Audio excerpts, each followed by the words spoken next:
कल जो मैंने सेशन लिया था उसमें सिंपल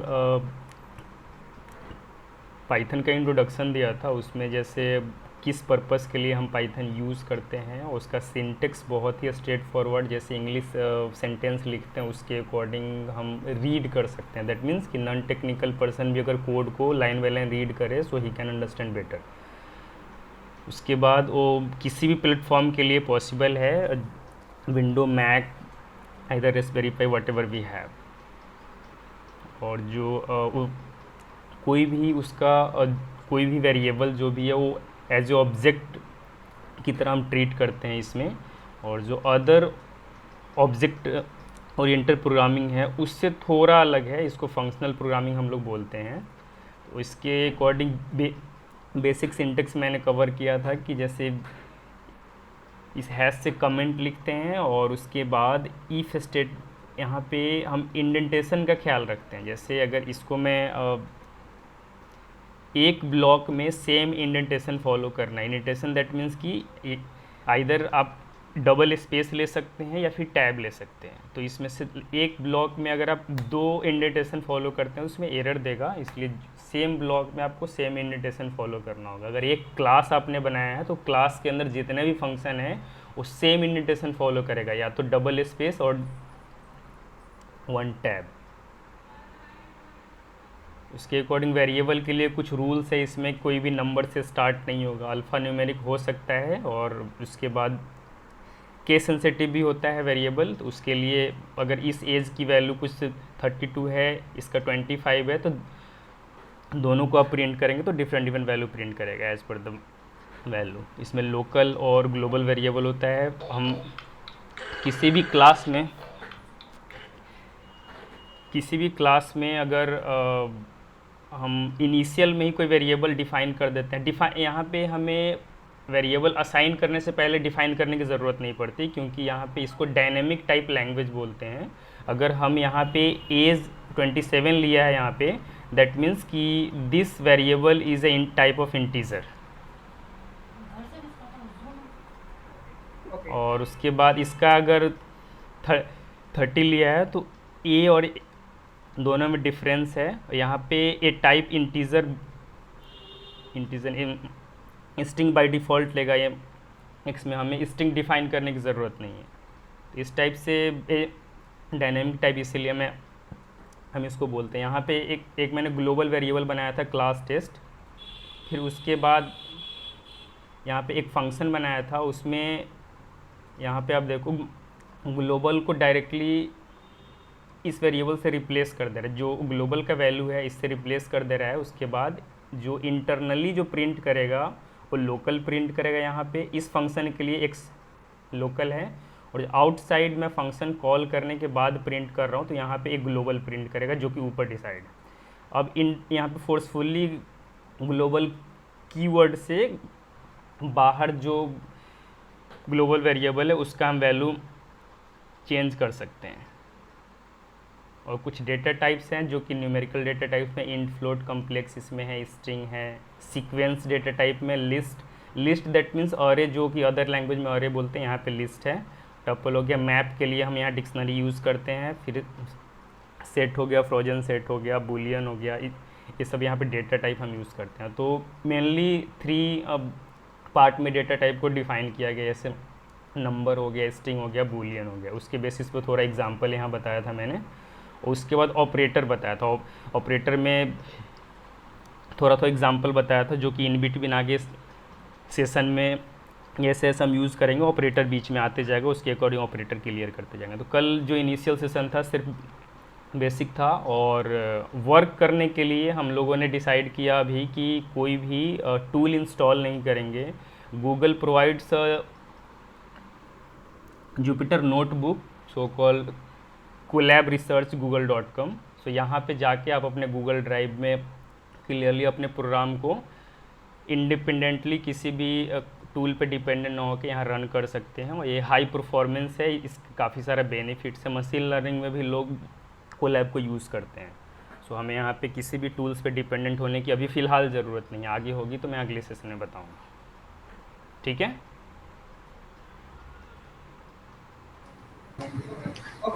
उदय, अभी जैसे जावा में अपना कंपाइलर होता है, इंटरप्रेटर हम्म। होता है, तो इस केवल इंटरप्रेटर होता है या कंपाइलर सिर्फ भी ऐसा इंटरप्रेटर रहता है? होता है। तो इंटरप्रेटर रहता है, तो जैसे जावा में अपना डॉट क्लास फाइल बनती है, राइट? तो इंटरप्रेटर उसको इंटरप्रेट करके अपना कन्वर्ट कर देता है मशीन कोड में, तो इसमें जो जो इंटर सिर्फ कोई भी लैंग्वेज में फंक्शनल प्रोग्रामिंग है वो इंटरप्रेटर बेस पे ही काम करता है। जैसे अगर पाइथन का जो एक्सटेंशन होता है डॉट पी वाई होता है, तो सिंपल मैं पाइथन एक कीवर्ड के साथ अपने फाइल को रन करूँगा, मुझे आउटपुट मिलेगा, इसमें कोई भी कंपाइलेशन की ज़रूरत नहीं है। मतलब सेम कोड हम जैसे विंडो, मैक, लिनक्स और ये एग्जैक्टली किसी पे भी एग्जैक्टली किसी पे भी कर सकते हैं। आउटपुट मेक मिलेगा हमें। श्योर कि जो पाइथन वर्जन यूज़ कर रहे हैं वो सेम यूज़ कर रहे हैं, आइदर 3 और हाँ, 2। वर्जन। 3 का कोई भी वर्जन होगा चलेगा, बट 2 और 3 में डिफरेंस मैंने कल बताया था, जो कोड आपने 2 पे लिखा है वो 3 पे नहीं चलेगा, सो मेनी कोड डिफरेंसेस। उसके कारण अगर 2 पे प्रोजेक्ट है तो 2 का ही हमें सिंटेक्स लिखना होगा, 3 का प्रोजेक्ट है तो 3 पे ही सिंटेक्स लिखना होगा, राइट? राइट। तो मैं इसमें एक चीज और उसको पूछना चाहिए था। उसमें ये है कि मान लो कि कुछ एरर आता है, ठीक है, पहले कंपाइल कंपाइल करते समय हम लोग एरर डिटेक्ट हो जाता है जावा में, राइट? जैसे error होता है तो हम लोग ट्राई करें या उसको थ्रोज कीवर्ड थ्रू हम लोग कहीं कस्टम एक्सेप्शन लिख करके उसमें हम लोग हैंडल लिख सकते हैं, हैंडल कर सकते हैं किसी क्लास में, कस्टम क्लास है, थोड़ा से अपर लेवल का आगे भी में भी, बट पहले पूछ रहा हूँ। तो इसमें अगर आता है तो कंपाइलर हम लोग का चाहे इंटरप्रेटर हम लोगों का कैसे मतलब कि आइडेंटिफाई करता है, और सपोज मान लो तो प्रोडक्शन लेवल पर हम लोग लेकर के चले गए इस किसी कोड को, तो बीच में जाकर प्रोडक्शन, जरूरी नहीं होता कि जो हम लोग का बेस मशीन पे चलता है प्रोडक्शन पे चले ही चले, वहां भी फटता है। सेम तो हम टाइप का सेम कुछ करते हैं। प्रोसेस हर लैंग्वेज में एक्सेप्शनल हैंडलिंग किया जाता है। अगर प्रोडक्शन पे कोई भी कोड डिप्लॉय होता है उससे पहले आप अपने कोड में एक्सेप्शनल हैंडलिंग करते हैं। अगर कोड फटता है तो एक्सेप्शन एटलीस्ट प्रिंट करेगा क्या एक्सेप्शन है। आपका तो वही कंपाइलर के थ्रू, जैसे कंपाइलर में हम लोग को कंपाइल करते समय तो पता चल जाता जो है, आप तो इंटरप्रेटर तो नहीं। कंपाइल करते हैं वो क्या क्लास फाइल सिंपल एक देता है आपको आउटपुट, उसके बाद उस क्लास फाइल को रन करना पड़ता है। तो जो टाइम टेकिंग प्रोसेस है, ये टाइम टेकिंग प्रोसेस को कम करके डायरेक्टली इंटरप्रेटर क्या करता है, आपके कोड को डायरेक्ट रन करके आपको रिजल्ट देता है। हम्म। राइट।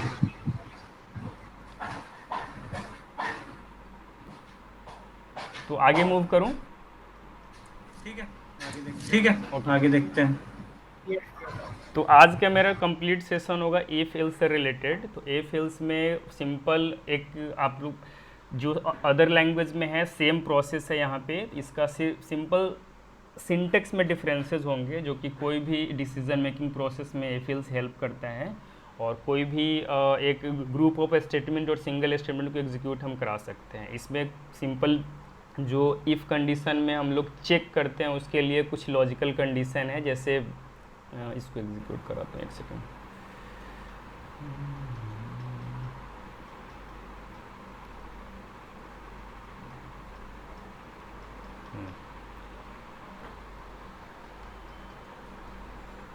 यहाँ पे सबसे पहले मैं अभी इफ़ के बारे में बताऊंगा, उसके बाद कुछ एग्जांपल बताऊंगा, उसके बाद इफ एल्स आएगा, नेस्टेड इफ आएगा, और एक real life example in between भी लूँगा, और लास्ट में भी एक रियल लाइफ एग्जांपल लेके कोड के थ्रू आगे बढ़ूंगा, ठीक है?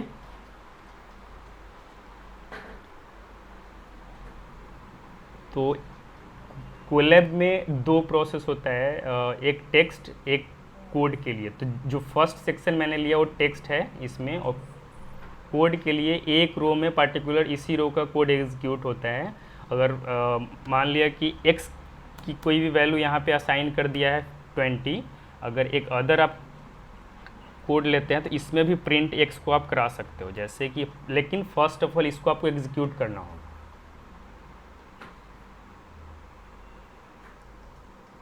फर्स्ट टाइम थोड़ा टाइम लेता है। अब इसको आप प्रिंट करेंगे तो x का वैल्यू प्रिंट करेगा। तो इस तरीके से अलग अलग रो में हम अलग अलग फंक्शन बना के लास्ट रो में एक दूसरे से कम्युनिकेट कर सकते हैं। अब यहाँ पे कुछ एग्जांपल लेते हैं कि इसमें हम इंडेंटेशन के साथ कैसे चेक कर सकते हैं किसी वेरिएबल को। 33 इसमें कोई भी सेमी कोलन वगैरह कुछ नहीं होता, बस इंटर करना है, आपका स्टेटमेंट एक स्टेटमेंट क्लियर हो जाएगा।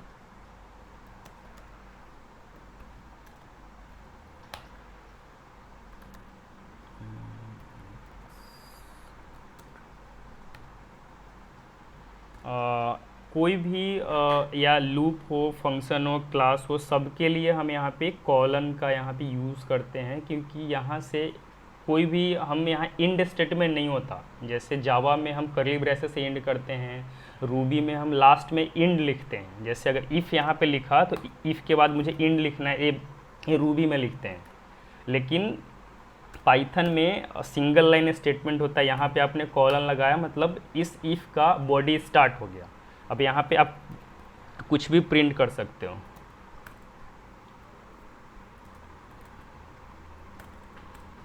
स्ट्रिंग एज ए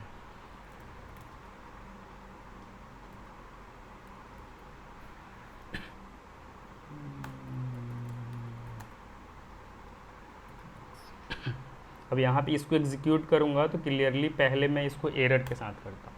अब यहाँ पे इंटरप्रेटर क्लियरली मुझे बताएगा इंडेंटेशन एरर है, expected error indent block.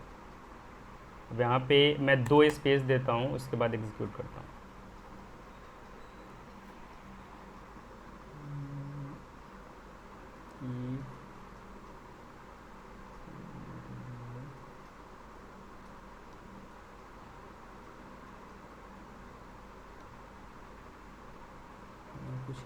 Block के अंदर नहीं जाएगा, बाकी के रहेगा। Okay sorry. उसके बाद एल्स देंगे यहाँ पे।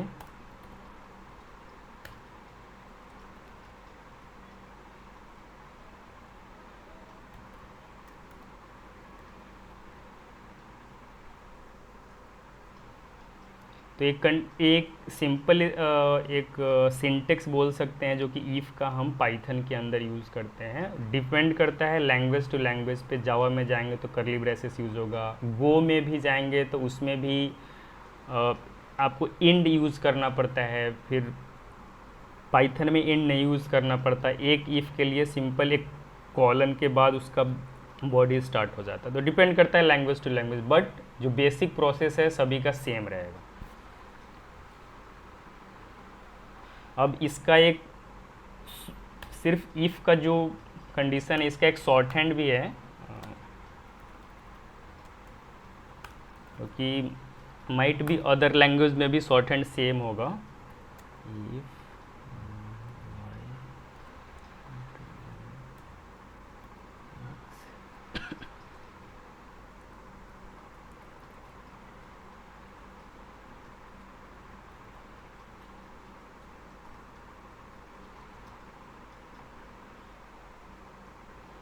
यहाँ पे जो या मल्टी लाइन था उसको सेम सिंगल लाइन में किया। इसको एज ए आप टर्नरी ऑपरेटर भी समझ सकते हैं, जो कि टर्नरी ऑपरेटर के अकॉर्डिंग इजीली इसमें अगर नेक्स्ट इफ एल्स कंडीशन लगाऊंगा तो same as a ternary operator काम करेगा।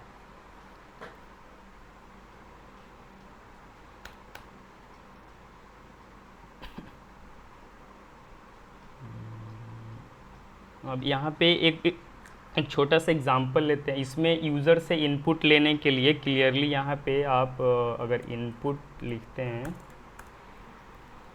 इनपुट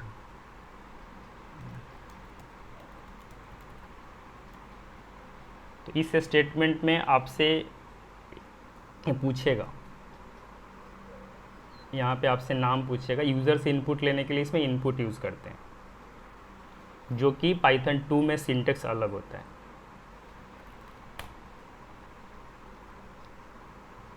तो यहाँ पे एक छोटा सा रियल लाइफ एग्जांपल लेता हूँ। उस एग्जांपल के थ्रू एक इफ़ कंडीशन कंप्लीट स्टेटमेंट हो जाएगा। इसको मैंने सिंपल एक प्रोग्राम ले रखा है, उसको ही सिर्फ प्रिंट करता हूँ।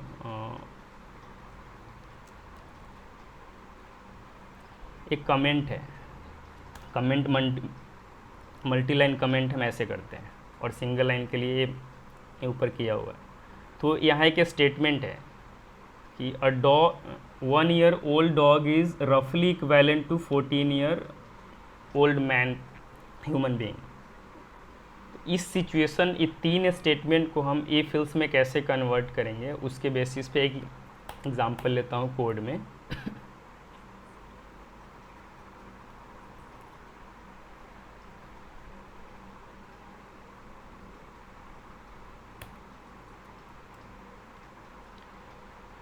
अब इस 3 स्टेटमेंट को मैंने पार्ट बाय पार्ट अलग किया है। यहाँ पे आप देखो, सबसे पहले डॉग का एज यूज़र से इनपुट करा रहा है, इसको क्या बोलते हैं, इंटीजर में कन्वर्ट ठीक है, किया कास्टिंग उसको। कर दिया यहाँ पे। तो उसके अकॉर्डिंग यहाँ पे एज जो आएगा, यूज़र अगर स्ट्रिंग भी देगा तो उसको एज ए इंटीजर वो काउंट करेगा, स्ट्रिंग नंबर देता है तो। लेकिन मुझे आपने बताया कि जब हम वेरिएबल को डिक्लेयर नहीं करते, मतलब बताते नहीं हैं, तो मुझे बताया आपका साउंड कम आ रहा है थोड़ा सा। ठीक है। हेलो, हेलो, हाँ ठीक है। अभी ठीक है।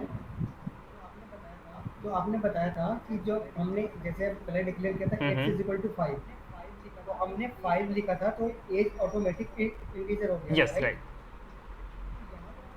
तो यहाँ पर हमें इसलिए डिफाइन करता है कि इंड यूज़र पे आप कोड जो आप लिख रहे हो, इंड यूज़र के हर सिचुएशन को समझ के कोड लिखना पड़ता है। तो इंड यूज़र अगर डबल कोट में 5 आपको देता है तो आपको इन कोड बिटवीन क्या चाहिए, आपको तो इंटीजर चाहिए। तो इंटीजर देगा, फिर भी इंटीजर कन्वर्ट है तो मेरे लिए बेनिफिट है। अगर by the way user string pass कर देता है तो उस कंडीशन में मुझे इंटीजर कन्वर्ट कर रहा हूँ। तो आप उधर से यदि ये मतलब एक तरह से हैंडल किया हुआ है कि यदि यूजर इंटीजर दे या फिर स्ट्रिंग दे, उस वैल्यू को इंटीजर कन्वर्ट करेगा, राइट। यदि इंटीजर का बदले यूजर ने एबीसीडी लिख दिया, उस केस में क्या? तो वहाँ पे यहाँ कंडीशन ही प्रिंट नहीं करेगा, सिंपल यहाँ पे जो एरर देगा, नहीं तो वो सिर्फ एल्स कंडीशन में सीधा चला जाएगा। हाँ, आप ट्राई कीजिएगा, ठीक है।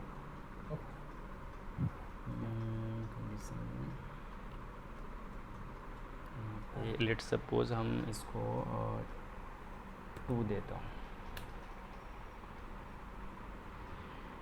तो कंडीशन क्या था कि a dog that is 2 year old correspond in development to 22 year old person. तो उसके अकॉर्डिंग यहाँ पे थर्ड वाला कंडीशन, फोर्थ वाला कंडीशन मेरा सेटिस्फाई हुआ, उसके अकॉर्डिंग आंसर आया। अब इसमें जैसा आपने बोला कि स्ट्रिंग पास करना है, तो लेट्स ट्राई विथ स्ट्रिंग।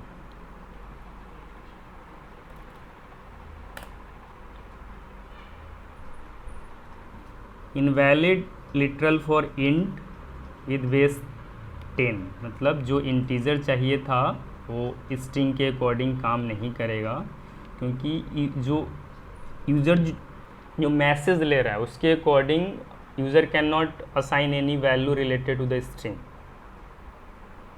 तो इसके बेस पे हम एक्सेप्शनल हैंडलिंग करेंगे बाद में, जब एक अगले कुछ सेशन बाद जब एक एक्सेप्शन हैंडलिंग आएगा तो उसमें उस प्रोसेस को कवर करेंगे।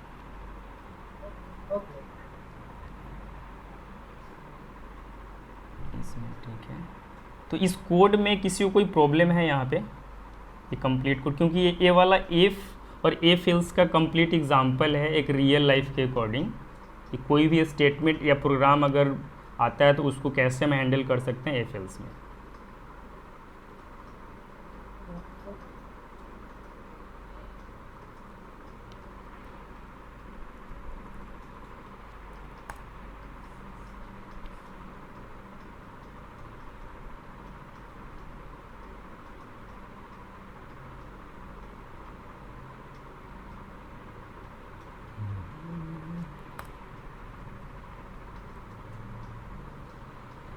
आगे बढ़ूँ मैं?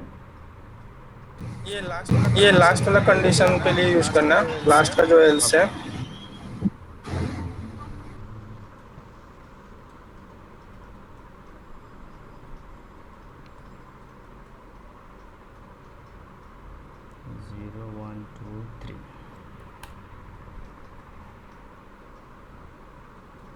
यहाँ पे जो है तुम इसको कैलकुलेट करोगे तो ह्यूमन का वैल्यू 27 आएगा। मैंने 3 पास किया है, तो सबसे पहले ब्रैकेट के अंदर जाएगा तो क्या हो जाएगा, 3 - 2 1 आ गया, फिर 5 से मल्टीप्लाई होगा, फिर इससे हो जाएगा, तो उसका आएगा 27। ठीक है।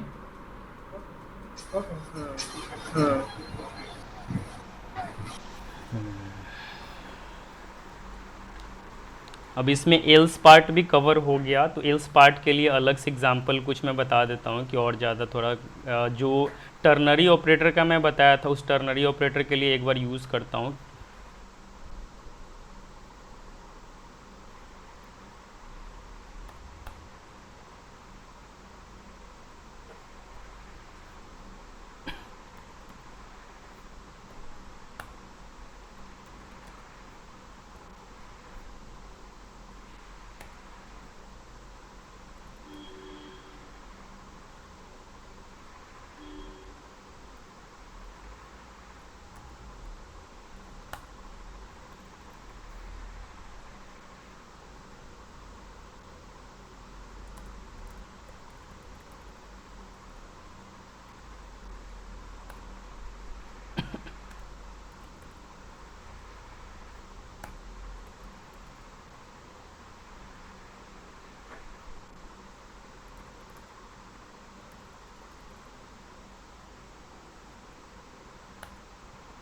पहले इसको प्रिंट करते हैं क्या आता है। ओके, अब इसके जस्ट वर्ड शॉर्ट हैंड से लिखता हूँ।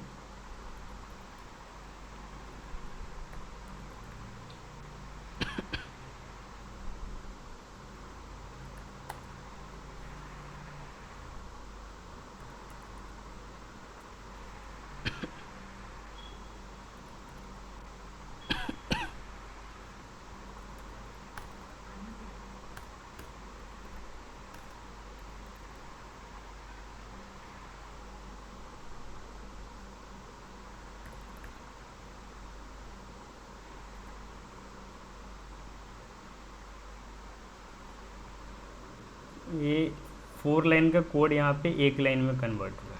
तो कभी भी कॉम्प्लेक्स लाइन को, कॉम्प्लेक्स कोड को हम 1 लाइन में नहीं लिखते हैं क्योंकि रीडेबिलिटी कम हो जाती है। बट अगर छोटा कोड है मल्टीपल लाइन में तो उसको मैं 1 लाइन में कन्वर्ट कर सकता हूँ क्लीन कोड के लिए। तो इसको आप अगर कंपेयर करोगे तो कंप्लीट टर्नरी ऑपरेटर के जैसा ये काम कर रहा है। जो टर्नरी ऑपरेटर हम लोग कॉलन के साथ लगाते हैं, इसके साथ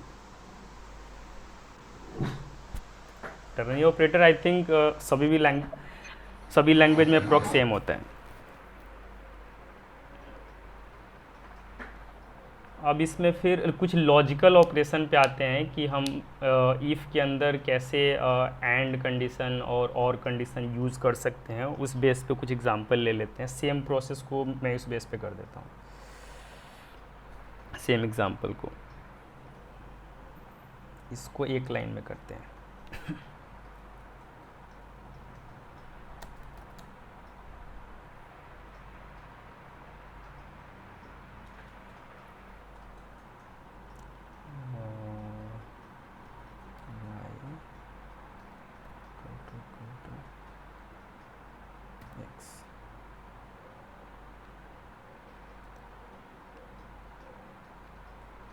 यहाँ पे आप ब्रैकेट में भी इसको कर सकते हो, इसमें कोई इशू नहीं।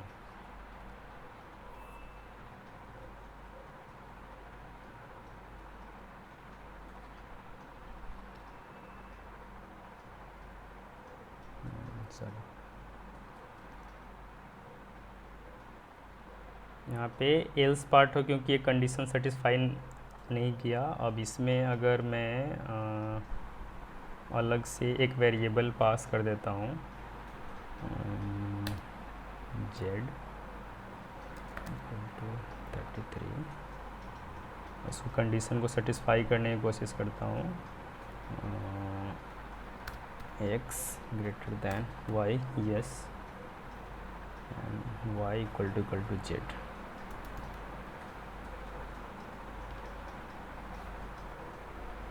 तो इस बेस पे हम एंड और कंडीशन इन बिटवीन लगा सकते हैं जो इफ़ कंडीशन के अंदर आता है।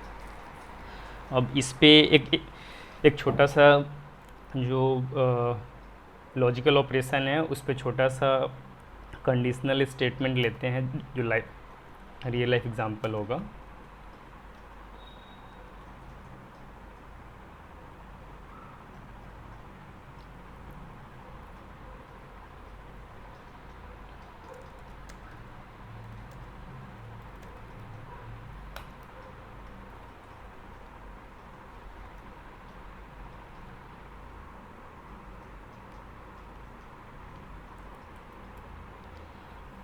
यहाँ पे यूज़र से हम इनपुट पूछ रहे हैं, उसका नेशनलिटी क्या है, उसके बेस पे हम एक्चुअली यहाँ पे मीनिंग भी लिख दिया हूँ कि समझ में आएगा क्या लिखा हुआ है।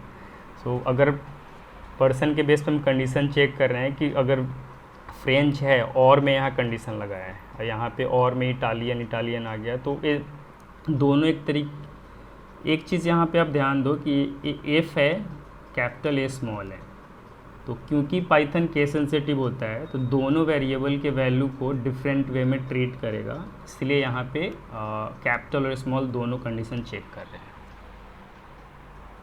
दोनों का टाइप स्ट्रिंग होगा बट जो कंडीशन होगा ट्रू उसके बेस पे ही होगा।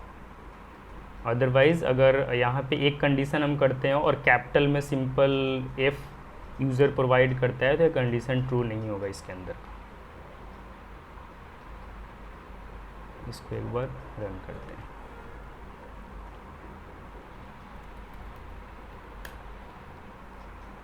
तो लास्ट कंडीशन एग्जीक्यूट हुआ। इस कंडीशन में किसी को प्रॉब्लम है?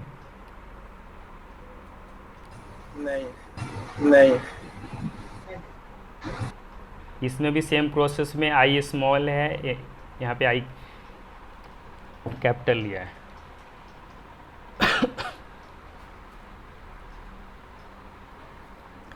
अब क्योंकि मैं इफ़ कंडीशन यहाँ लगा रहा हूँ तो ब्लैंक इफ़ कंडीशन नहीं लगा सकते। जैसे यहाँ पे एक्स वाई जेड एक यहाँ पे कमेंट कर देता हूँ।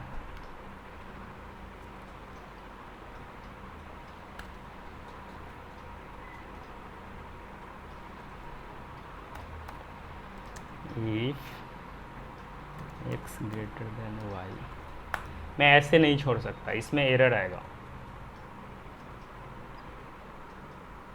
तो इसका एंड नहीं मिल रहा इसलिए यहाँ पे एरर आएगा। तो इसके लिए हम एक कीवर्ड होता है पास। अगर कोई इफ़ कंडीशन हमने लगाया है जिसको हम उसके अंदर कोई कंटेंट नहीं डालना चाहते हैं तो उसको हम पास कीवर्ड यूज़ करके उसको हम पास कर सकते हैं। तो यहाँ पे कुछ भी प्रिंट नहीं किया और मेरा कोड भी एग्जीक्यूट हो गया। तो ये पास कीवर्ड आप हर जगह यूज़ कर सकते हैं, either in function, loop, class, किसी में भी पास फंक्शन अगर हम यूज़ करिए। Kind of not similar but kind of continue और ब्रेक जो होता है उसके अकॉर्डिंग ये काम करता है, नॉट सिमिलर।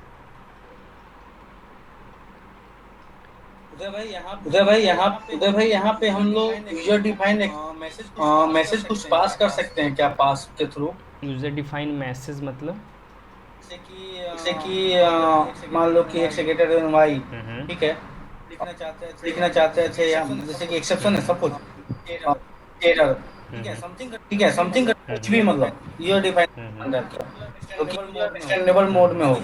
अभी क्या होता है कि अगर आप पास को हटा के रन करेंगे तो एक्सेप्शन आता है जो कि सपोज इंड यूजर नहीं समझ पाएगा हैंडल करने के लिए कि आपका इनपुट सही नहीं है।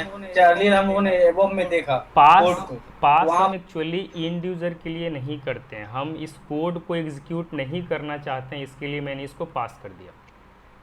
अब जब आप यूज़र की बात आती है इंड यूज़र के लिए, वहाँ पे आपको एक्सेप्शन हैंडल करना पड़ेगा। एक्सेप्शन के अकॉर्डिंग हम यूज़र को मैसेज देते हैं। जैसे एपीआई बनाते हैं उसमें क्या होता है कि यूज़र की एक्टिविटी मुझे नहीं पता होती, हम सिर्फ एक अपना एक स्टोरी बना लेते हैं टेस्ट केस, यूज़र की एबिलिटी क्या क्या हो सकती है। बट माइट भी सम टाइम क्या होता है कि यूज़र उससे एक्सटेंड कर जाता है। उस कंडीशन में क्या होता है, हमें अपने एपीआई में पूरा कंडीशन चेक करके और यूज़र को एक रिप्रेजेंटेबल मैसेज देना पड़ता है। ठीक है, ठीक है। देखते हैं। पास लिखने का मतलब एक तरह से इग्नोर किया हमने कि एग्जैक्टली हमें इसे इग्नोर किया, बस इससे ज़्यादा कुछ नहीं। अब यहाँ पे मेरा जो सिलेबस मैंने शेयर किया था कि नहीं पता नहीं, इसमें मैं दोबारा ओपन कर लेता हूँ।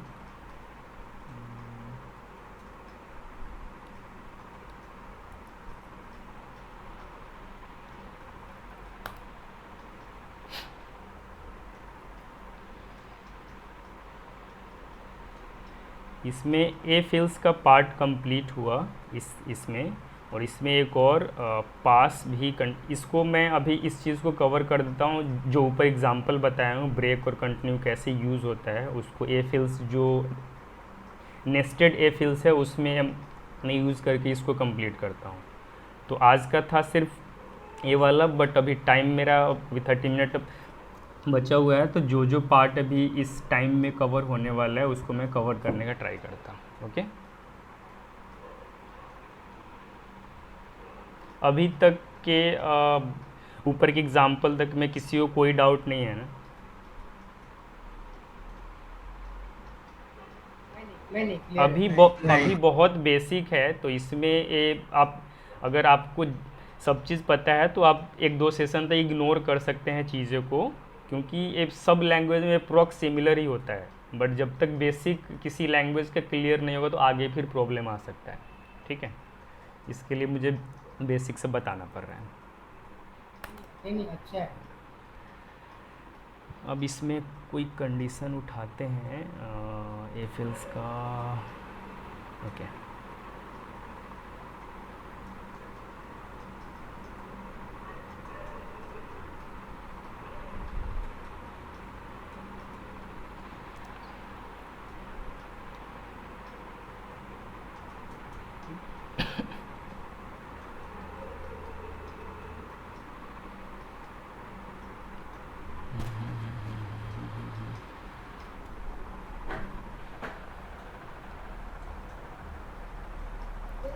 एक बेसिक क्वेश्चन था, और ये पाइथन सर्वर साइड लैंग्वेज है मतलब या फिर client side? Server side scripting language है। जैसे हम स्क्रिप्टिंग लैंग्वेज का तो क्लाइंट साइड पे काम करते हैं, सर्वर साइड जैसे जावा वगैरह है तो सर्वर पे काम करते हैं। अब सर्वर साइड स्क्रिप्टिंग लैंग्वेज का मतलब क्या जैसे नोड काम करता है ना, नोड रूबी ये सब जो एक्चुअली है, तो नोड क्या है, जावा स्क्रिप्ट है ना, फिर भी वो सर्वर साइड चलता है। तो उसी बेस पे फंक्शनल प्रोग्रामिंग में रूबी है, पाइथन है, और भी सिमिलर बहुत सारे लैंग्वेज हैं। इलेक्सियर हो गया, फिर आर आप बोल सकते हैं, आर लैंग्वेज। तो बहुत सारे लैंग्वेज है जो फंक्शनल प्रोग्रामिंग के बेस पे काम करता है। तो कौन सा लैंग्वेज किस पर्पस के लिए मेन यूज़ करना चाहिए, तो पाइथन टेक्स्ट मैनिपुलेशन के लिए परफेक्ट यूज होता है, इसीलिए most of the machine learning tool में पाइथन यूज होता है। टेक्स्ट हाँ, मैनिपुलेशन? मेनली क्योंकि गूगल टेक्स्ट मैनिपुलेशन में स्मार्ट है अपने आप में, वो सारा जो भी प्रोसेस है वो टेक्स्ट मैनिपुलेशन के लिए पाइथन ही यूज़ करते हैं। तो जो भी मशीन लर्निंग इंडस्ट्री है वो पाइथन ही प्रेफर करती है। माइट भी उनका अगर किसी कंपनी का प्रोजेक्ट जावा में है तो सपोर्ट के लिए वो पाइथन यूज़